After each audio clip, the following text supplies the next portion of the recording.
कटनी मध्य प्रदेश से लालचंद जैन, पूर्व मंडी सचिव कटनी, कह रहे हैं महाराज जी मेरी और अन्य बहुत से अभिभावकों की समस्या है कि आजकल बहुत से लड़के लड़कियों की उम्र कहीं मंगल होने के कारण, कहीं गम गुण मिलान होने के कारण 30 से ज्यादा बढ़ती जा रही है, जो समाज के लिए बहुत बड़ी समस्या है। कहीं शादी की बात चल रही होती है और पंडित जी के पास कुंडली मिलान करने और शादी की लगन यानी तारीख पूछने जाते हैं तो पंडित जी कहते हैं इस कुंडली में मंगल है और कम गुण मिलान हो रहा है। लड़के या लड़कों के नक्षत्र तेज हैं, यहाँ शादी करना उचित नहीं है, जिससे कुछ असमझ लड़के लड़की गलत रास्ते पर चले जाते हैं। महाराज जी उक्त संदर्भ में अपना मार्गदर्शन देंगे। देखिए, मैं तो इस पर बिल्कुल भरोसा नहीं करता। मैंने ऐसे अनेक उदाहरण देखे हैं जिनके 36 गुण मिले हैं और 36 का आंकड़ा है। और बहुतों को ऐसों को भी देखा है जिनने कुंडली नहीं मिलाई पर जीवन की कुंडली मिल रही है और शानदार पारी चल रही है। शायद भल्लू काका की भी यही स्थिति, बिना मिलाए शादी की और शादी के 50 साल की शानदार पारी, अभी 50 हो गए पूरे, बाकी है 50 पार कर चुके और शानदार चल रहा है। ये उदाहरण है। तो कहने और अभी दोनों नॉट आउट है, बढ़िया चल रही। तो ये चीजें हैं, तो इन पर मैं तो विश्वास नहीं करता। अब जिनका मनोबल कमजोर है वो विश्वास करते हैं, उन चक्करों में कई लोगों को मैंने देखा अच्छे अच्छे संबंधों को छोड़ देते हैं। ये एक प्रकार की कमजोरी है। मेरा मानना है कि आज के दिन में तो जन्म कुंडली प्रासंगिक है ही नहीं। क्यों नहीं है? मैंने अनेक बार बोला, क्योंकि अब जन्म ही नैसर्गिक नहीं है।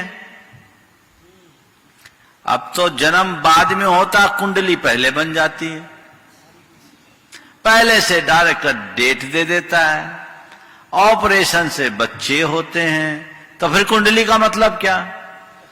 दूसरी बात, पहले बच्चों का जन्म घरों में होता था तो वहां की उसकी जन्म पत्री वहां के अक्षांश देशांश से होती थी। अब तो सबका अस्पतालों में होता है। अब मान लीजिए कटनी या जबलपुर जैसी जगह है तो यहाँ 100-200 किलोमीटर के एरिया के लोग आकर के यहीं डिलीवरी कराते हैं। और हो सकता है कई लोग हैं जिनको यहाँ नहीं, तो बोला भैया हमको मुंबई करना है, हमको दिल्ली करना है। अब वहां आदमी जन्म लेगा तो व्यक्ति कटनी का था और उसकी डिलीवरी दिल्ली में हो रही है, तो जन्म पत्री तो दिल्ली के बनेगी। तो ये स्वाभाविक कहां हुआ? हाँ, कोई व्यक्ति स्वाभाविक तौर से कहीं यात्रा पर जाए और वहां उसका जन्म हो जाए तो वहां से जन्म पत्री बने, कोई दिक्कत नहीं। लेकिन इस तरह अपने चॉइस से ऐसे स्थानों का चयन करना। फिर दूसरी बात, मान लीजिए 1 तारीख में, एक दिन में अगर एक शहर में 1000 बच्चों का जन्म हुआ, मान लो 100 बच्चों का भी जन्म हुआ, एक टाइम पर अगर 100 बच्चों का जन्म हुआ है तो 100 का अक्षांश देशांश मिलाकर उनका इष्टकाल निकाला जाएगा तो सबका एक सा बनेगा। अगर उसी टाइम ड्यूरेशन में हुआ है तो सबकी जन्म पत्री एक हो गई। हाँ, सबकी जन्म पत्री एक हो गई। हाँ हाँ, एक बता रहा हूं, अभी आ रहा हूं आगे। सबकी जन्म पत्री एक हो गई। तो अब जन्म पत्री में इतना दिमाग लगाने की क्या बात? अभी नीचे से कह रहे हैं देव कुमार जी कि वो पंडित लोग अपनी कुंडली नहीं मिलाते हैं। वो तो है ही ऐसा काम।